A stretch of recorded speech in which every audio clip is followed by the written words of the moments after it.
Welcome, everybody, to the October 13th, 2017 edition of Colorado Inside Out. I'm your host, Dominic Dezzutti. Thank you very much for joining us. Let's get a quick take on Colorado's marijuana sales reaching $1 billion, that's billion with a B, as of August of 2017, including revenue spent both on medical and recreational marijuana. The numbers have grown at a faster rate compared to the same time last year. Patty Calhoun from Westward, the growth of marijuana is no strange topic for you, but now that we've got to that magic word of billion, is this going to turn more heads? Is this going to make a difference? Well, yes, it certainly made a difference at my office, and we thank you all for spending that money. It's 2 months earlier than last year when we hit $1 billion, which is interesting when you've got Nevada on sales, you've got California sales starting, you've got Washington and Oregon much more ramped up than they were. So the interest in consuming marijuana in one form or another, for one reason or another, is certainly growing, and it doesn't look like it's going away anytime soon. David Kopel from the Independence Institute and DU Law School. When we see numbers like this happening in August and billions, with that's a big number. Do you think this pushes some cities to reconsider that they're missing the boat here? No, because I think they've made a decision. They knew right from the start that they were giving up sales tax and other revenue, and they made a decision based on their view of quality of life, as our Colorado Constitution protects their autonomy in choosing to do that. And I think we should. That's the right path to do. Cities like Denver or Boulder are making a lot of money from taxes, but if Greenwood Village doesn't want to do that, they don't have to. And I think that's fair. I'm not sure. Remember, this was almost all of it likely in the underground economy before. There may well have been $1 billion business, in fact, even more than that, because the risk premiums when it was illegal. So it's just been brought into the sunshine where it can be, among other things, regulated heavily and very heavily taxed with over $150 million in tax revenues.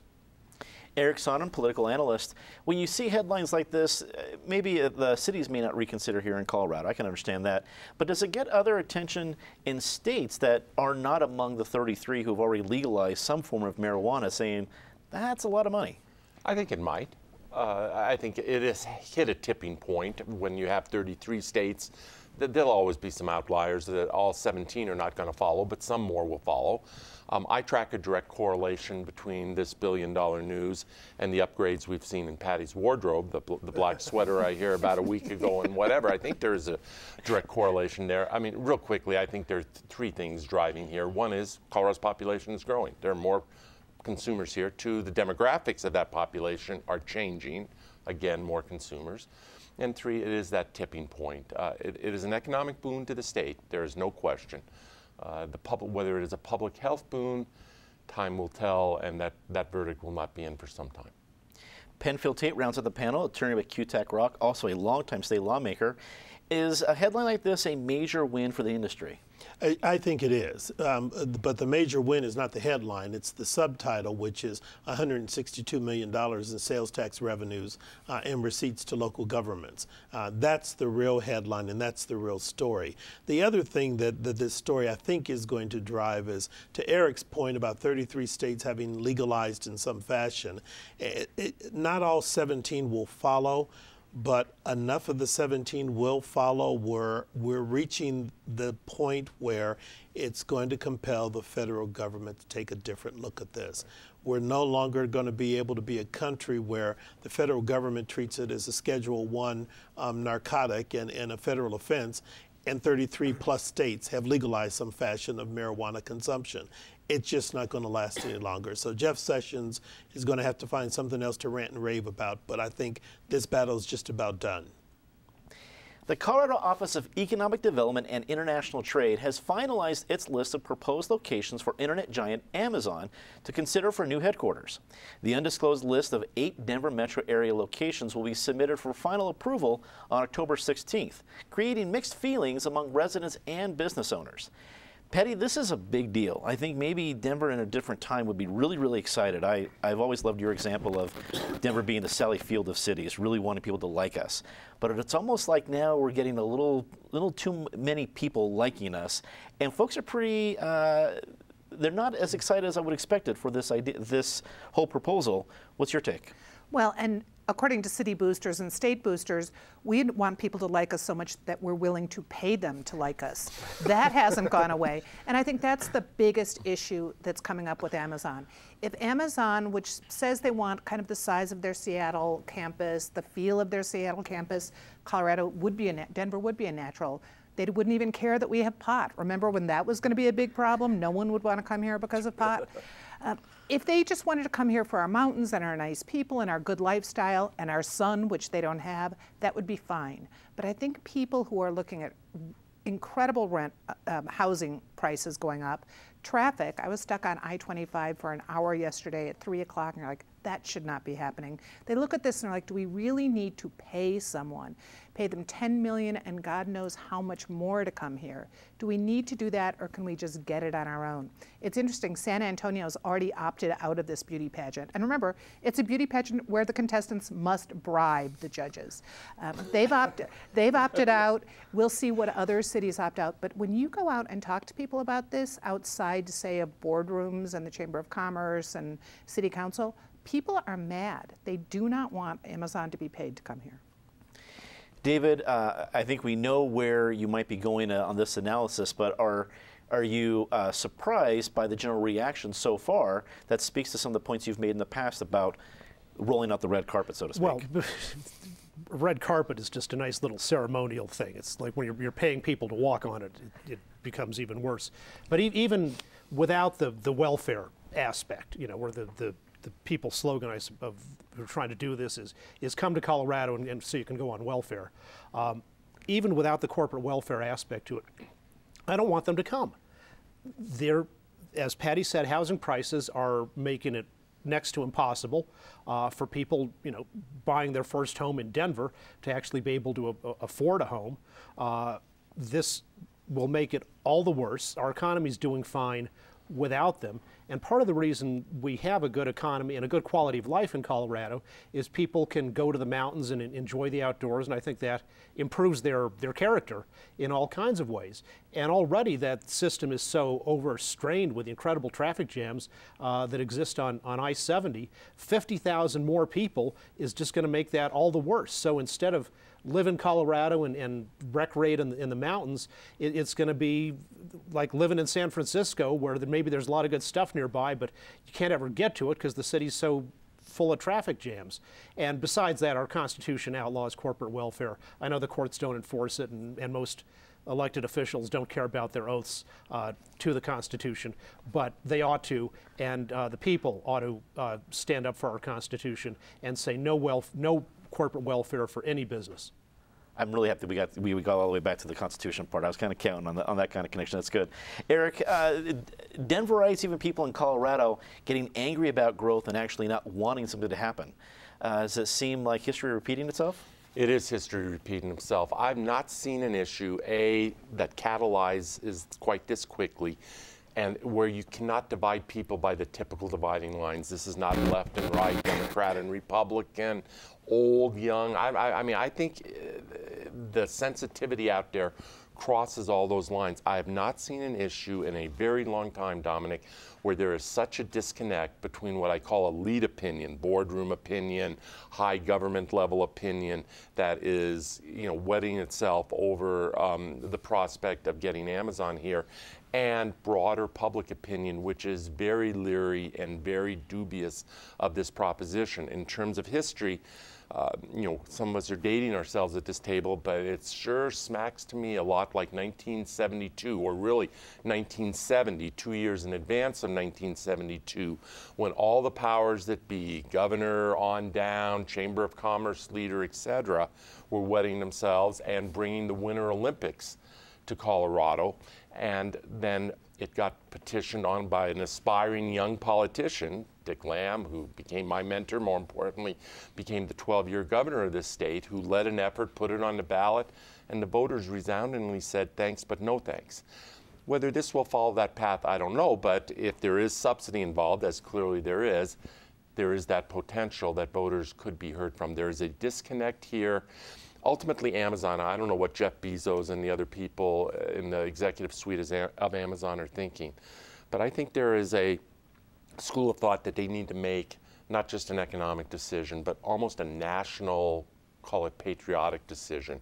And do they send this to a growth city like a Denver that is doing quite well? Or do they use this to reboot an old, aging, Midwestern industrial city? And I'm going to be very curious to see where they come down. Penn, you've worked with a variety of state agencies when you were a lawmaker. Do you think that if the Office of Economic Development folks were here to, I don't want to say defend themselves, but to give them their point of view, they might say, yeah, I understand we're really packed right now full of people and the economy's doing well, we don't want 50,000 more people, but guys, in 5-10 years, you may not feel that way. This is the long play. What do you think is the right play for folks in government in approaching an opportunity like this? You know, this is difficult because I think Eric's right. Typically, folks in government and the Chamber of Commerce type, their instinct is to go out and get this business opportunity. They see the opportunity for growth, enhancing the vitality of the community. 50,000 jobs is no drop in the bucket, and just the cachet of having a company like Amazon put their second headquarters here, it's too big to resist. And so you've got to go after it. But I think Eric's right. There seems to be a disconnect, because what I hear people saying is that, you know, traffic is horrible, downtown is horrible because half the lanes are now limited to buses, the other half belong to the bicycles, and nobody can ever find a bicycle in a bike lane downtown. We can't park anywhere, and now you're going to bring 50,000 more people in, and I'm not going to get one of these jobs that pays $100,000 a year. So why do I want more people crowding and congesting? And the chamber types will tell you, well, no, if we do this, it'll spur more economic activity, it'll bring more tax revenue in, and it'll more than pay for itself. But people always forget the very Byzantine impacts of Tabor. And one of the things we have seen on the state and local level over time repeatedly is that when your revenues grow faster than what Tabor allows you to grow, it's just a wasted opportunity, which is why we have the problem now with congested highways and dilapidated infrastructure and things falling apart, which is partly why the city's got a nearly $1 billion bond package on the ballot for November, because we have not been able to maintain infrastructure consistent with growth, and part of that is because Tabor won't let us. So we can bring in Amazon and it may generate a whole bunch of economic activity and revenue, but the reality is we're not going to be able to use it all. Controversy over a proposed smoking ban on the 16th Street Mall has reignited the debate over Denver's treatment of the homeless at a city council committee meeting on Wednesday. If approved, individuals caught smoking or vaping within 50 feet of the mall could be fined up to $100. David, some folks are posing this as an attack on the homeless, some as a health issue. How do you see it? I think it is malicious, mean-spirited, and intolerant. When anti-smoking got going as a movement, there were some constructive things it did, like on airplanes, where even segregating them at the back, it's still one air circulation system, so sort of everybody's breathing smoke a lot, and especially the people who were, stewardesses, for example, constant exposure. This is a million miles removed from that. This is about a bunch of prigs who are so offended by the idea of somebody Prig with a G. P-R-I-G-S. Just want to clarify. Prig. You could. There's other spellings too that would work, but we won't go Let's there. stay with prig. That's fine. And they smell some smoke and they're like, oh, I'm injured, oh, take me to the hospital, secondhand smoke, which is just a bunch of narcissistic hypochondria. That they think this is some danger of transient exposure of a few seconds or a minute or whatever. And to show how this has nothing at all to do with health, they also want to ban vaping, which has no health impact for anyone else in the area. It's beneficial for people, it's very beneficial for people who are giving up conventional cigarettes and moving to vaping. It's far better for their health, and there is no secondhand smoke issue at all. And as for the homeless people, many of them are mentally ill. It is well documented that nicotine helps with certain mental illnesses, including schizophrenia. So you're actually taking away the ability of people who are in a rough situation to self-medicate to some degree. Well, Eric, again, you have to follow a very milquetoast opinion from David. But where do you stand on this, and what should a city like Denver, how should a city like Denver be approaching this? The 16th Street Mall has been rife with issues, good and bad. It's a central part of our downtown, but it's had a lot of different problems. How do you react to this idea? Tough issue. I hope not to be a prig here with a G. I'll acknowledge what the powers that be are unable to acknowledge. I don't think this is fundamentally about smoking or secondhand smoke. If it was, and then it's, that battle has been fought, it's been largely won by the anti-tobacco advocates. I wouldn't wholly disagree with David, maybe in part. This is about the 16th Street Mall.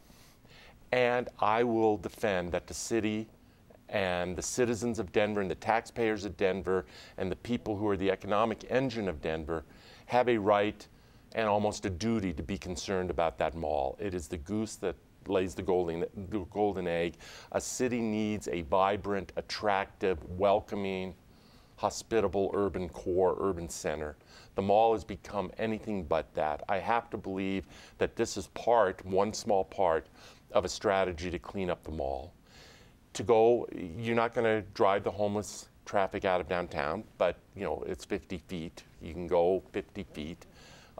If somebody needs their nicotine fix because of schizophrenia or whatever, to David's point, you're not taking that option away from them. You're just saying, get off the mall. I don't know if it's going to be effective, but something has to change on the mall. And if this is one part, if it's the total strategy, then it's lost. But if it is one part of a multi-part strategy, I'm okay with it.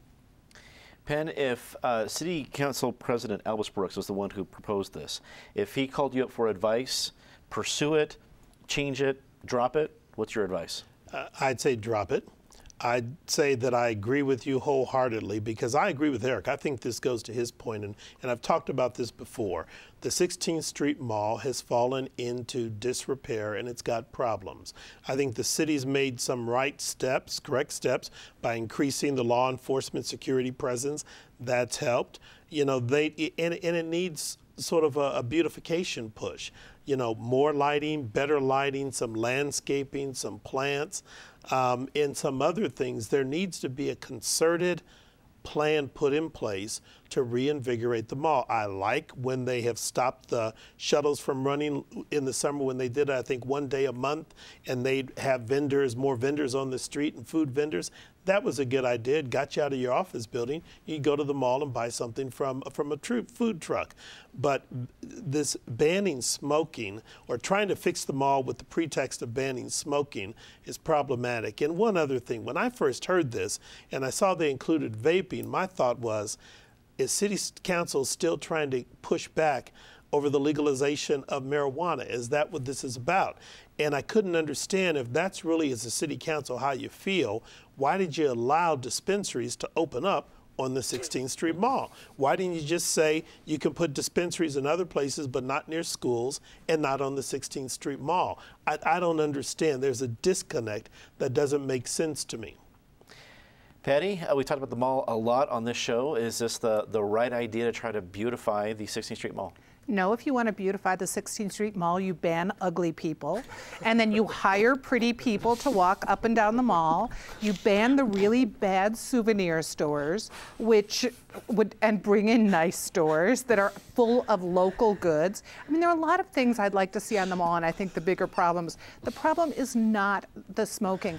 And let's also remember, this is a #1 tourist attraction. Yes, they want to see pretty people, they want to see nice stores, but some of them want to smoke. They can't smoke in their hotel room. Where are they supposed to be smoking? This is not just affecting the homeless, it's affecting visitors to Denver. It just seems the wrong prudy pants, priggish move right now. And the homeless, yeah, I don't think it's just set up to get the homeless, because it's going to take down a lot of other people too. Let's get a quick take on this last one. The Colorado Supreme Court struck down a 2006 law on Tuesday that criminalizes the smuggling or transporting of immigrants for money. According to the Denver Post, Justice Richard Gabriel wanted to leave the ultimate decision to the federal government. Colorado Attorney General Cynthia Kaufman plans to appeal the decision. Eric, you're first up on this quick take. Are you surprised by the decision? No, not surprised. There are two attorneys at the table. You always refer to them as esteemed. I'll let others figure out if that adjective applies. I'll let them opine on the law here. To me, it just speaks to the divisiveness of this issue, and what the Colorado Supreme Court decision said is ultimately this needs to be a federal solution. You can't have 50 individual state solutions to immigration, and I think the court is right about that.